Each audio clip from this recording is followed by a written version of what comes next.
I'm gonna ask you, right? Because you do this for a living. I'm an independent contractor. I talk about sports. I'm not even in corporate America. This is apples to apples. Kevin Stefanski has somebody on his staff. I've been calling him out for 3 years. But everybody is so enamored with offense and quarterbacks, they just feel like, all right, well, you're not in charge of. No, Kevin Stefanski is in charge of the offense, the defense, the special teams, and what they do from week to week. He's not just good. His job is not just top 10 offenses. His job is everything. And if one part is suffering, it is your job to take care of it. Now, Brad is the mayor of a whole city. He may have hired somebody. He may have brought him up through the ranks. Mm-hmm. But if he's over here in this department, over in the finance department, and they say, well, the city is bankrupt all of a sudden. Why? Because you made 4 or 5 moves that wasn't getting it done. Now, if Brad sit up there as mayor and say, well, it's not going to do me no good to get rid of him now because he made the mistakes in the past. And since I don't know a short list of people I want to hire to replace him, I'm going to leave him in there. You know what that breeds? That breeds contempt. That breeds people in your organization. Complacency. But nobody's disagreeing with that, G. Hold on. Nobody's disagreeing that Joe Wood shouldn't be fired. So why is he still here? I don't know. Well, I think he should be fired too. Well, guess what? That's on your coach. And for every day, every second you let him be at the helm, there are people, employees, not looking at Joe Woods. They're looking at the mayor saying, you're in charge, but you tell us we're accountable, but you can't hold your buddy accountable? I don't think Kevin Stefanski has the heart to fire. He can't do it. No, some people can't fire people. They just don't know how to do it. I disagree with that. You disagree with it? I totally Who got fired? Has he fired anybody? I disagree as well. I think you're going to see it at the end of the year. No, That's too late. If it comes down to save your skin and fire someone before you're fired, maybe it does happen. Maybe it does happen this season. The season's over. Steve, can we take a okay, keep that shot right there. Let's just say the decision's made, let's fire the coach. By a show of hands, who is confident that Jimmy Haslam can get hiring the next coach right? Raise your hand if you're confident. Well, hold on. Stop. No. That's a fair question. Who's hiring? Because if you're going to, we know who's hiring. It's Jimmy Haslam.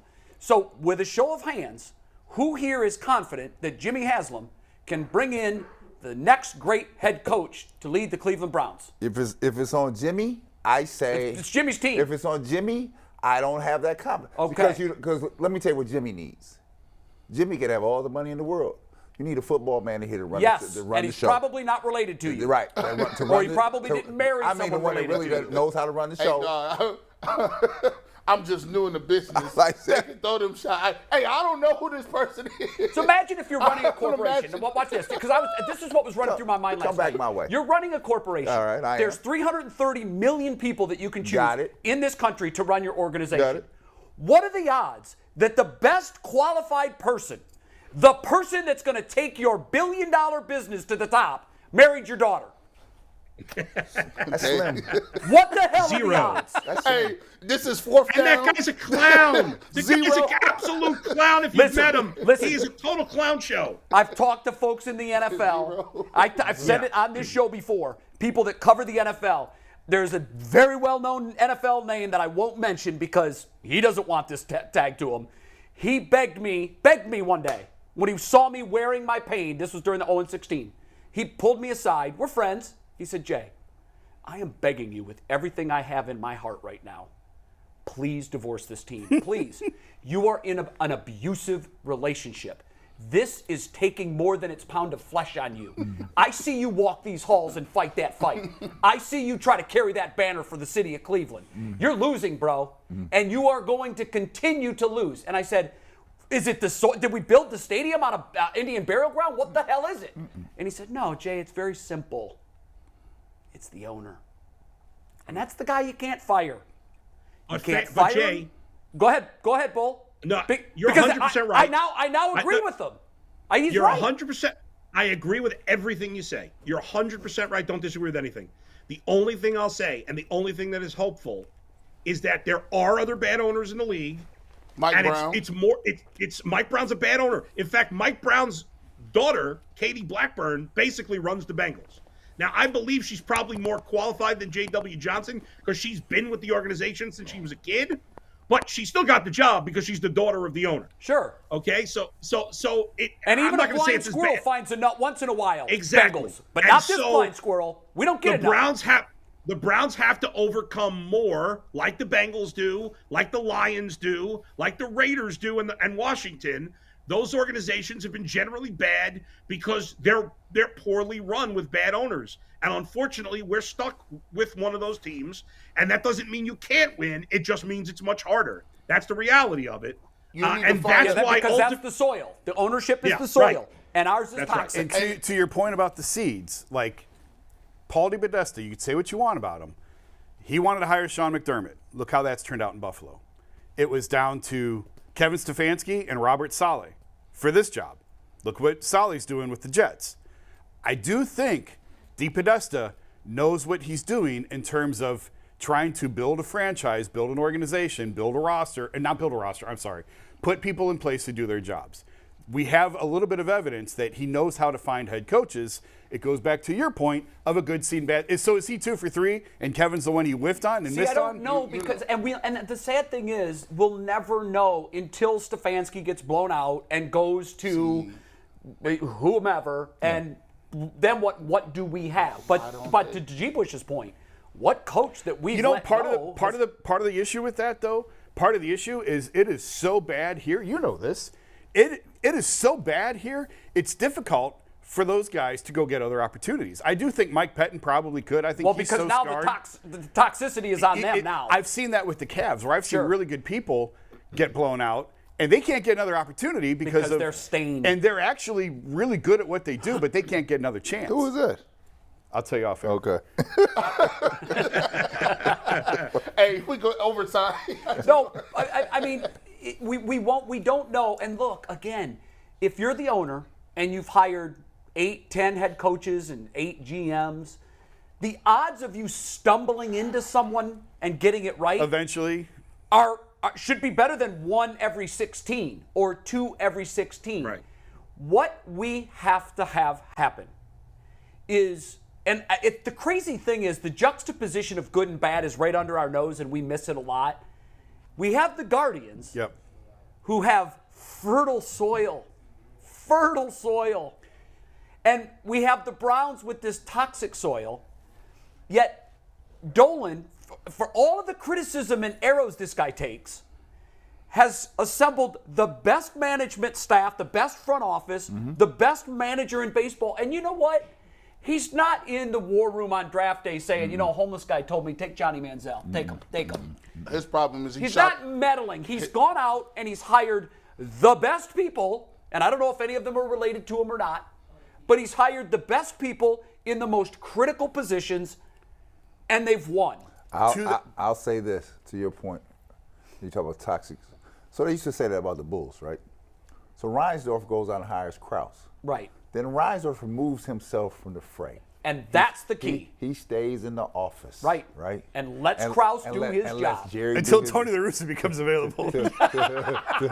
Till Jerry does his job, right? He gave Jerry all the deference, right? Jerry took all the arrows, all the bullets, all the clubs, all the bats. Right? It's on you. But you put somebody in charge that knew something about the business. Yeah, right? and before we, and he wasn't related I'm gonna toss it to you, but I'm gonna tell you this. You know who he has not had his name mentioned quite enough. One Andrew Barry. Oh my goodness. Listen, you said something the other day that I thought was real cute. Y'all been in lockstep. You see, I don't miss nothing. Y'all was in lockstep. When they had their bye week and they had his little press conference, somebody asked him, hey, Kevin Stefanski, do you have you still have trust in Kevin Stefanski? And he said, I have the same amount of trust when we brought Kevin Stefanski in that we did when they won. I said, we? Oh, so you brought him in, right? Kevin was here before Andrew was. Kevin got here first. So that's my thing. When you put yourself in we, I said, oh, so you up top, you the differentiated. So you part of the brass. Y'all not, because I could have swore Kevin was here first, right? So how did you? I think he was speaking we as the organization, when the Browns. Watch this. I told you it was OBJ, it was Baker, Now it's on Stefanski.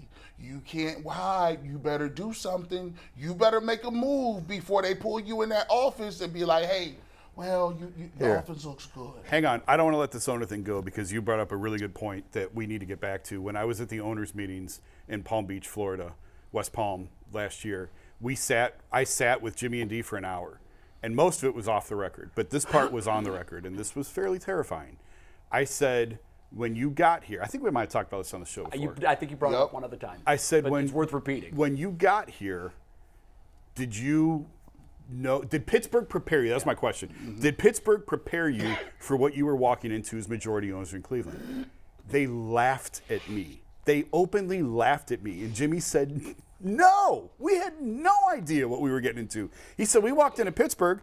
They had Kevin Colbert, Mike Tomlin, and Ben Roethlisberger at the most important positions of the organization. They had 3 established, respected people who knew what they were doing at the most important positions. And Jimmy said we were getting fitted for Super Bowl rings before we even wrote the equity checks.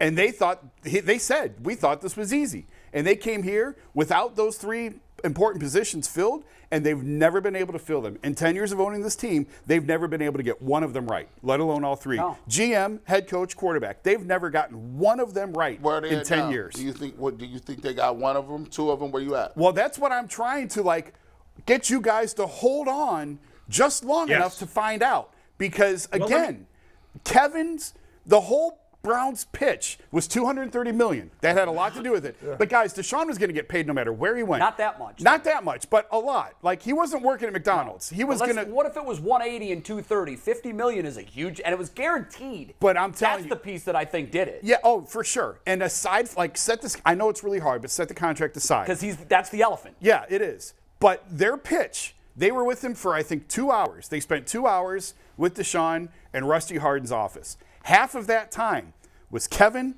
and Deshaun watching film together, and Kevin showing him, this is how I want to use you. How can you move away from that before you get a real, authentic opportunity to see what that looks like? Yesterday on one of the pregame, CBS's pregame or halftime show, maybe you guys were watching it, they did a funny thing where they showed Phil Simms doing a jazzercise video. And he did it after he won the Super Bowl, tried to cash in on the money. And they openly joked and laughed at it. It's hilarious. If you see the video, you're like, oh my God, what was Phil thinking? And then when they were all done poking and making jabs, Phil said, nobody asked me where I went right after I shot that video. To the bank? And someone said, where'd you go? And he said, the bank. The bank. I've talked to so many professional athletes. The bank. That have lost small fortunes and some big fortunes. And I've asked them that one question. Bro, why did you get into that? You didn't need to do that. Why did you do that? The money. I was fooled by people that told me I couldn't say no.